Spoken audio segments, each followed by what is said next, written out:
बिस्मिल्लाहिर्रहमानिर्रहीम। इस वीडियो में हम जानेंगे पिंपल्स एक ऐसी बीमारी जिसकी वजह से बहुत सारी लड़कियां और ख़वातीन परेशान रहती हैं। How it has been generated, हम ये जानेंगे कि ये किस तरीके से पैदा होते हैं। ये वीडियो आपको ये बताएगी बेस्ट होम्योपैथिक मेडिसिन जिनके इस्तेमाल से आपके पिंपल्स ख़त्म हो जाएंगे और आपको बग़ैर किसी सर्जरी और किसी पेनफुल एक्ट के बग़ैर ही ये पिंपल्स ख़त्म हो जाएंगे। बेसिकली पिंपल्स को जान लेते हैं, ये होते क्या हैं। Acne is a skin condition that causes pimple. Acne एक स्किन की ऐसी डिजीज़ है जिसके ख़राब होने की वजह से पिंपल्स जनरेट होना शुरू हो जाते हैं। Mixture of oil and skin cells when becomes blocked it generated plug, यानी कि जब आपके स्किन के अंदर ऑयल और जो स्किन सेल्स होते हैं वो ब्लॉक हो जाते हैं तो वहाँ पे एक प्लग यानी कि एक स्पॉट जनरेट होता है। उसी स्पॉट के बाद एक्नी जनरेट होती है। दिस प्लग समटाइम्स, ये प्लग आपको बाज़ दफ़ा अपने चेहरे पे 3 मुख्तलिफ अंदाज से नज़र आता है। नंबर 1 रेड हेडेड, बाज़ दफ़ा आपका जो पिंपल है वो उसका सिरा रेड होता है। वाइट हेडेड, बाज़ दफ़ा ये वाइट हेड के साथ होते हैं और बाज़ दफ़ा ब्लैक हेडेड और ये काले स्पॉट आपको चेहरे पे नज़र आते हैं। तो 3 किस्म के वाइट, ब्लैक और रेड जो है आपको अपने चेहरे पे नज़र आते हैं। मैं सबसे ज़्यादा कॉमन जो है वो रेड हेडेड पिंपल्स हैं जो आपको इस पिक्चर में भी दिखाई दे रहे हैं, जिसकी वजह से चेहरा बहुत ही बदनुमा दिखाई देता है, फिर ये बढ़ना भी शुरू कर देते हैं। इनके रीज़न्स क्या हैं कि आखिर एक्नी चेहरे पे आने की वजूहात कौन कौन सी हो सकती हैं। नंबर 1 है प्यूबर्टी, यानी कि जब लड़की जो है जवानी के अंदर कदम रखती है और उसके मेंस्ट्रुअल पीरियड जो है स्टार्ट होते हैं। दूसरी रीज़न है मेंस्ट्रुअल पीरियड्स, यानी कि जब मेंसेस शुरू होते हैं और मेंसेस की ख़राबी की वजह से लड़कियों या औरतों के चेहरों के ऊपर जो है पिंपल्स आते हैं। अब जो मेडिसिन्स बताई जाएंगी, अब इनमें से कोई भी वजह की वजह से एक्नी हो रही है तो वो मेडिसिन्स इन तमाम वजूहात को ख़त्म करके आपके चेहरे को साफ़ और शफाफ करेंगी और एक्नी की जो तीनों टाइप हैं, रेड हेडेड, ब्लैक हेडेड या रेड हेडेड, इनको वो ख़त्म करेंगी। तीसरी वजह है प्रेगनेंसी। प्रेगनेंसी के दौरान भी इस तरह की कंडीशन होती है कि आपके स्किन के ऊपर ये एक्नी या पिंपल्स जनरेट होते हैं। बर्थ कंट्रोल पिल्स जो ख़वातीन इस्तेमाल करती हैं उसके साइड इफ़ेक्ट्स भी होते हैं। हैविली स्वेटिंग, अगर बहुत ज़्यादा पसीना आ रहा है तो कुछ अरसे के बाद चेहरे पे एक्नीज़ आना शुरू हो जाती हैं, यानी पिंपल्स जनरेट होते हैं। एक्सेसिव रबिंग द स्किन, चेहरे को बहुत ज़्यादा बार बार सख्त कपड़े से रब करने की वजह से भी आपके चेहरे के ऊपर ये पिंपल्स जनरेट होते हैं। और एक बहुत बड़ी वजह है स्ट्रेस, जो कि मेडिकल स्टडी के बाद अब सामने आई है। एक स्ट्रेस भी वजह है जिसकी वजह से आपकी स्किन, क्योंकि सबसे sensitive organ of your body होता है और सबसे largest organ of your body है, तो वो ज़्यादा मुतासर होता है स्ट्रेस की वजह से। टाइप्स ऑफ एक्नी, कितने किस्म की टाइप्स होती हैं? 4 किस्म की टाइप्स हैं, मैं आपको बता देता हूँ। सबसे ज़्यादा आप किससे मुतासर होते हैं? नंबर 1 है fungal acne.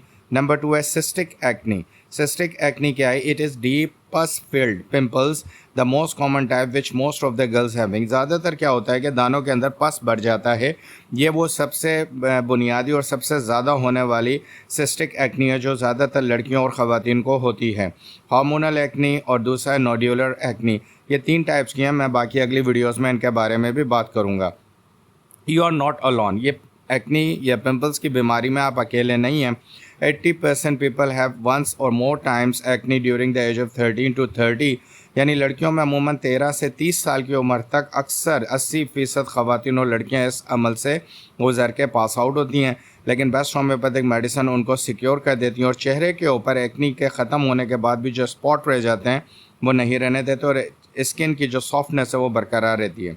Most common places of acnes, ज़्यादातर एक्नीज कहाँ पे होते हैं? सबसे ज़्यादा फेस के ऊपर होंगे, क्योंकि the most sensitive part of the skin is on your face, आपके चेहरे पर होता है। नंबर 2 फॉरहेड, माथे पे आ सकते हैं, चेस्ट सीने पे आते हैं और शोल्डर्स आपके कंधों पे आते हैं। और जब अगर ये ज़्यादा मर्ज हो जाए तो फिर ये बैक यानी आपके कमर पे भी ये एक्नीज जो हैं या पिंपल्स जो हैं वो जनरेट होते हैं। सबसे ज़्यादा मुतासर हिस्सा जो है वो चेहरा है, उसके बाद फॉरहेड है और उसके बाद चेस्ट होता है। एक्नी ट्रिगर्स, वो कौन सी चीज़ें हैं जिनकी वजह से एक्नी जो है वो मर्ज अगर एक से ज़्यादा होना शुरू हो जाते हैं, जैसे कि आप नीचे वाली पिक्चर्स में देख रहे हैं, और आपको डिफरेंट इंस्ट्रूमेंट्स का इस्तेमाल करना पड़ता है, लेकिन होम्योपैथिक मेडिसिन आपको इन इंस्ट्रूमेंट से बचा लेंगी। एक्नी ट्रिगर्स नंबर 1 है पिकिंग द एक्नी, जब आप एक एक्नी को अपने हाथ से दबा कर ख़त्म करने की कोशिश करते हैं, वो जर्म्स शिफ्ट होते हैं इंटरनली और फिर मज़ीद एक्नीज जनरेट होती हैं। टाइट क्लोथिंग, हैट और स्कार्फ, यानी कि जब आप सख्त क्लोथिंग इस्तेमाल करते हैं, ऐसी हैट या ऐसा स्कार्फ जैसे आप बहुत ज़्यादा टाइट अपने चेहरे के गिर्द बांध लेते हैं, तो उससे भी ब्लड सर्कुलेशन डिस्टर्ब होती है और फिर ये जनरेट होती हैं। एयर पोल्यूशन और डर्टी वाटर यूजेज, ये तो सबको ही पता है। Hard rubbing with hard surface of clothing, चेहरे के ऊपर सख्त कपड़े के साथ अपना चेहरा साफ़ करना या रगड़ना, जिससे ख़ारिश हो रही होती है तो रगड़ लेते हैं, जिसकी वजह से ये बढ़ती है और ये होम्योपैथिक मेडिसिन इस इचिंग को भी ख़त्म करेंगी। ऑयली और ग्रीसी पर्सनल केयर प्रोडक्ट्स, इस तरह के प्रोडक्ट्स इस्तेमाल करना जैसे हम अपने चेहरे से ऑयल और ग्रीस को हटाने के लिए इस्तेमाल करते हैं। यूज़ अ मेकअप लॉट, बहुत ज़्यादा मेकअप का इस्तेमाल भी एक्नीज को बढ़ाता है। स्मोकिंग एक मेजर काज है और stress, definitely the most sensitive organ of your body is skin, जो स्ट्रेस है वो बहुत मुतासर होता है। साइड इफ़ेक्ट्स ऑफ मेडिकेशन, आपने किसी मर्ज़ में बहुत ज़्यादा मेडिकेशन किए तो उसके साइड इफ़ेक्ट से भी ये जनरेट होता है।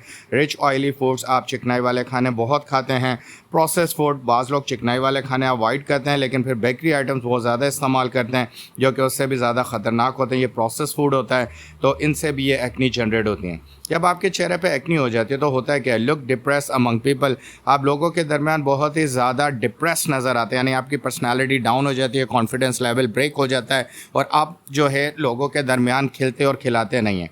Avoid to be the part of social gatherings, तो फिर आप सोशल गैदरिंग का हिस्सा नहीं बनते, इसलिए इस वीडियो का जानना और मेडिसिन का जानना ज़रूरी है जो आपको पार्ट का सोशल गैदरिंग्स का हिस्सा बनाएंगी।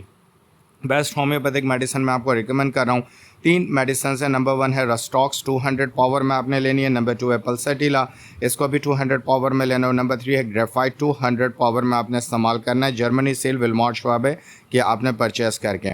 Number 1 rhus tox, number 2 pulsatilla, number 3 जो है ग्रेफाइट है। यूज़ किस तरह करना है, रस्टॉक्स इन द मॉर्निंग आपने सुबह में 10 कतरे एक नीम गर्म पानी, यानी एक घूंट नीम गर्म पानी में इसके 10 कतरे डाल के सुबह में इस्तेमाल करना है। पल्सेटिला को सिमिलर 10 कतरे आपने दोपहर में इस्तेमाल करना है और ग्रेफाइट के 10 कतरे एक घूंट पानी में डाल के आपने शाम में इस्तेमाल करना है।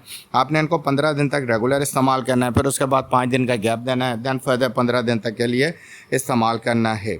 अगर डॉक्टर मुकरम साहब रब्ता करना चाहते हैं तो क्यों करेंगे। If you have chronic issues of your skin, अगर आपके स्किन के इश्यूज़ जो है पुराने और पेचीदा हो चुके हैं, बहुत ज़्यादा सेंसिटिव है, तो आप रब्ता कर सकते हैं। और skin is very sensitive and getting pimples easily, बहुत आसानी से उस पर पिंपल्स बन रहे हैं। इन क्रॉनिक केसेस और इलनेस, पेचीदा और मुश्किल मसाइल में आप रब्ता करें, इस व्हाट्सअप नंबर पर अपना वॉइस मैसेज जनरेट करें, आपको रिप्लाई किया जाएगा। थैंक यू वेरी मच इस वीडियो को देखने का। वीडियो पसंद आई हो तो सब्सक्राइब करें चैनल को, चाहे वीडियो को शेयर और लाइक करें अपने फ्रेंड्स और फैमिली मेम्बर के साथ। अल्लाह हाफ़िज़।